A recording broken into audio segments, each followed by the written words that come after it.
Felix കൂടി നമുക്കൊപ്പം ഷിരൂരിൽ നിന്ന് ചേരുന്നുണ്ട്. ഫിലിക്സ്, ഇപ്പോൾ നേരത്തെ ഈ ഡ്രഡ്ജർ എത്തിക്കാനുള്ളൊരു ശ്രമം ഗോവയിൽ നിന്ന് എത്തിക്കാനുള്ള ശ്രമം സർക്കാർ നടത്തുന്നു എന്ന് പറഞ്ഞിരുന്നു.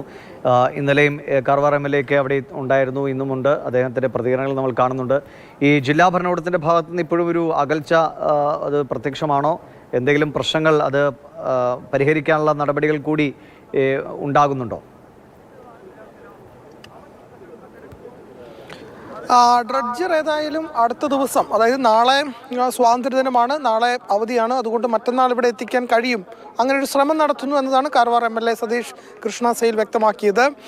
ജില്ലാ ഭരണകൂടം, അതായത് ജില്ലാ കളക്ടർ അടക്കം SP, കാർവാർ SP അടക്കമുള്ളവർ കഴിഞ്ഞ മണിക്കൂറിൽ ഏതാണ്ട് ഒരു 2 മണിക്കൂർ മുമ്പ് ഇവിടെ എത്തി മാൽപ്പയുമായി സംസാരിച്ചിരുന്നു. ഈശ്വർ മാൽപ്പയുമായി സംസാരിച്ച കാര്യങ്ങളൊക്കെ തന്നെ എങ്ങനെയാണ് ഈ തെരച്ചിൽ നടത്തുന്നത് തുടങ്ങിയ കാര്യങ്ങളൊക്കെ ചോദിച്ച് ആരായുകയും ചെയ്തിരുന്നു. ഇതിപ്പോൾ ഇനിയും ഇതിനുള്ളിൽ ഇറങ്ങി ഈ പറയുന്ന ലോറി ഉണ്ടോ എന്ന് കൂടുതലായി കണ്ടെത്തുകയും ഇനിയിപ്പോൾ ലോറി ഉണ്ടെങ്കിൽ അത് എടുക്കുകയും ചെയ്യണമെങ്കിൽ തീർച്ചയായും ഡ്രഡ്ജർ സംവിധാനം വേണം. കാരണം അത്രയധികം മരവും കല്ലും ഒക്കെ തന്നെ ഈ പറയുന്ന പുഴയിലേക്ക് വീണ് അവിടെ ഉറച്ചു, അങ്ങനൊരു തിട്ടായി മാറിയിട്ടുണ്ട്. അപ്പോൾ അതുകൊണ്ട് അത് ഈ മുങ്ങൽ വിദഗ്ധരെ കൊണ്ട് അതിന് ഉള്ളിൽ കടന്ന് ഇനിയിപ്പോൾ മറ്റെന്തെങ്കിലും ഉണ്ടോ, അവശിഷ്ടങ്ങളുണ്ടോ എന്ന് കണ്ടെത്തുക പ്രയാസമേറിയതാണ്. പക്ഷെ അത് പോസിബിൾ പോലുമല്ല, പ്രയാസമേറിയതിനപ്പുറത്തേക്ക് അത് സാധ്യമല്ല എന്നതാണ് ഇപ്പോൾ ഈശ്വർ മാൽപ്പയും ഒപ്പം തന്നെ കാർവാർ MLA യും പറഞ്ഞത്. അതുകൊണ്ട് ഡ്രഡ്ജർ സംവിധാനം കൊണ്ടുവരണം.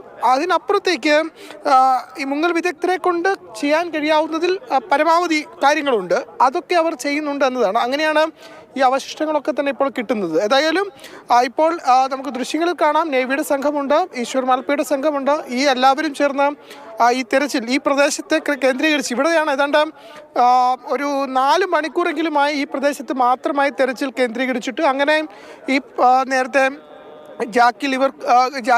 ഹൈഡ്രോളിക് ജാക്കി കിട്ടുന്നു. അതിന് പിന്നാലെ ഈ പ്രദേശം കേന്ദ്രീകരിച്ച് കൂടുതലായി തെരച്ചിൽ നടത്തുന്നു. അങ്ങനെ കൂടുതൽ ലോഹഭാഗങ്ങൾ കണ്ടെത്തുന്നു. ഈ മരത്തടികൾ കെട്ടിവെച്ച കയർ കിട്ടുന്നു. അങ്ങനെ പക്ഷേ ഈ പറയുന്ന ലോഹഭാഗങ്ങൾ അത് ട്രക്കിൻ്റെതല്ല എന്നതാണ് മനാഫ് വ്യക്തമാക്കുകയും ചെയ്യുന്നത്. ഏതായാലും ഇവിടെ തിരച്ചിൽ നടക്കുന്നുണ്ട്. പക്ഷേ അത് ഇപ്പോൾ നടക്കുന്ന തിരച്ചിലിന് ഉള്ള വലിയ പ്രതിസന്ധി എന്ന് പറയുന്നത് കല്ലും മണ്ണും അടിത്തട്ടിൽ ഏതാണ്ട് 30 അടി വരെ താഴോട്ട് കാണാൻ കഴിയുന്നുണ്ട് എന്നതാണ് ഈശ്വർ മാൽപ്പെ പറയുന്നത്. അപ്പോൾ ആ 30 അടി താഴ്ചയിലേക്ക് പോകുമ്പോൾ അവിടെയാണ് ഇത്തരത്തിൽ മണ്ണും കല്ലും ഒക്കെ അടിഞ്ഞ് ഒരു തിട്ടയായി രൂപപ്പെട്ടിട്ടുള്ളത്. ആ ഭാഗത്ത് ഇനിയിപ്പോൾ അത് കുഴിച്ചു നോക്കിയാൽ മാത്രമായിരിക്കും, അല്ലെങ്കിൽ ആ മണ്ണും കല്ലും മരവും ഒക്കെ അവിടെ നിന്ന് എടുത്ത് മാറ്റിയാൽ മാത്രമാണ് അതിൻ്റെ അടിയിൽ എന്താണെന്ന് കാണാൻ കഴിയുക, മനസ്സിലാക്കാൻ കഴിയുക. ഏതായാലും അങ്ങനെ ഒരു ശ്രമം നടത്തണമെങ്കിൽ ഡ്രഡ്ജർ തന്നെ വേണം. ഡ്രഡ്ജർ ഇനിയിപ്പോൾ നാളെ സ്വാതന്ത്ര്യദിനമാണ്, നടക്കില്ല. അപ്പോൾ അവിടെ കണ്ടെത്താനുണ്ട്. അപ്പോൾ ഇപ്പോൾ ഈ വാഹനം കണ്ടെത്തുക എന്നൊരു കാര്യത്തിൽ മാത്രമാണോ ശ്രദ്ധ? മറ്റെവിടെയെങ്കിലും ഈ മൃതദേഹങ്ങൾ അടിയാനുള്ള നേരത്തേക്ക് അങ്ങനെയാണല്ലോ പല മൃതദേഹങ്ങളും കിട്ടിയത്. അപ്പോൾ അങ്ങനെ എന്തെങ്കിലും കൂടി പരിശോധന നടത്തുന്നുണ്ടോ ഈ നദിയുടെ തീരങ്ങളിലോ മറ്റോ? അത്തരം പരിശോധനകളൊന്നും തന്നെ ഇപ്പോൾ ഇവിടെ നടത്തുന്നില്ല എന്നതാണ് നമുക്ക് അറിയാൻ കഴിയുന്നത്. ഇവിടെ ഇപ്പോൾ പ്രധാനമായും നടത്തുന്ന തെരച്ചിൽ എന്നത് ഈ പറയുന്ന പ്രദേശം കേന്ദ്രീകരിച്ചാണ്. അതിനപ്പുറത്തേക്ക് ഉള്ള തെരച്ചിലുകളൊന്നും ഈ പുഴയുടെ തീരത്തോ അല്ലെങ്കിൽ കടൽ തീരത്തോ, പുഴ കഴിഞ്ഞാൽ പിന്നെ അഴിമുഖം, കടൽ, ആ ഭാഗങ്ങളിലൊന്നും തന്നെ നടത്തുന്നില്ല. ഇപ്പോഴത്തെ സാഹചര്യത്തിൽ ഈ പ്രദേശത്ത് വാഹനമുണ്ടാകുമെന്ന് തന്നെയാണ് പ്രതീക്ഷിക്കുന്നത്. അതുകൊണ്ടാണ് ഈ പ്രദേശം മാത്രം കേന്ദ്രീകരിച്ച് ഈ രീതിയിൽ വലിയ തിരച്ചിൽ നടത്തുന്നത്. അതിൻ്റെ എല്ലാ സന്നാഹങ്ങളും സജ്ജീകരണങ്ങളും ഒരുക്കിക്കൊണ്ടുള്ള വലിയ തോതിലുള്ള തിരച്ചിൽ ഈ പ്രദേശത്ത് കേന്ദ്രീകരിച്ച് മാത്രമായി ഇപ്പോൾ നടക്കുന്നത്. അങ്ങനെ നടക്കുമ്പോഴുള്ള വെല്ലുവിളികൾ ധാരാളമുണ്ട്. ആ വെല്ലുവിളികളെ എങ്ങനെ മറികടക്കാം എന്ന ചോദ്യത്തിന് ഇപ്പോൾ കാർവാർ MLA അടക്കം മുന്നോട്ട് വയ്ക്കുന്ന ഒരു പരിഹാരം എന്നത് ഡ്രഡ്ജർ കൊണ്ടുവരിക, കുഴിക്കുക, അവിടെ നിന്ന് മണ്ണും കല്ലും എടുത്തു മാറ്റുക, അങ്ങനെ ആ ഭാഗത്ത് ഈ പറയുന്ന ലോറി ഉണ്ടോ എന്ന് നോക്കുക എന്നതാണ്. ഏതായാലും ഒരു വ്യക്തതയുണ്ട്, ഒരു കൃത്യതയുണ്ട്. ഇപ്പോഴത്തെ തെരച്ചിലിന് പലയിടങ്ങളിൽ തെരച്ചിൽ നടത്തുക എന്നതിനപ്പുറത്തേക്ക്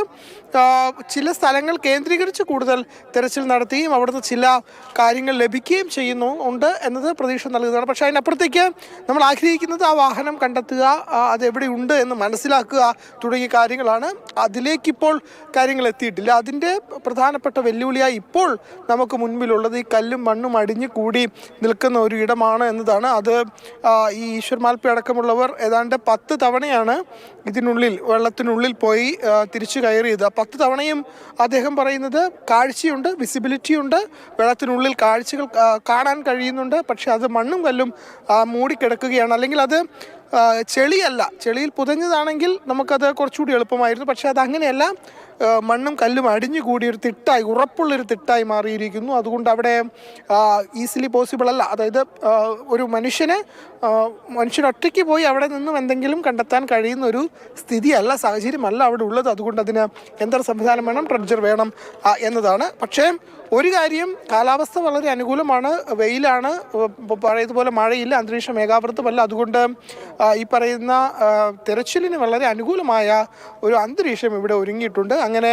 തിരച്ചിൽ കൂടുതൽ ശക്തമാക്കുകയും കൂടുതൽ വ്യാപിപ്പിക്കാൻ തന്നെയാണ്. അതിൽ കുറച്ചുകൂടി സമയം, അതായത് 5:30 വരെയും തിരച്ചിൽ മുന്നോട്ട് കൊണ്ടുപോകാൻ കഴിയുമെന്നതാണ് കാർവാർ MLA വ്യക്തമാക്കിയത്. കാരണം അതിനപ്പുറത്തേക്ക് കൊണ്ടുപോകാൻ കഴിയില്ല. അതിനപ്പുറത്തേക്ക് കൊണ്ടുപോയാൽ വേലിയേറ്റം അടക്കമുണ്ട്. അപ്പോൾ ജലനിരപ്പ് ഉയരും. അത് ഈ പറയുന്ന തിരച്ചിലിനെ ദുഷ്കരമാക്കും എന്നവർ വ്യക്തമാക്കുന്നു.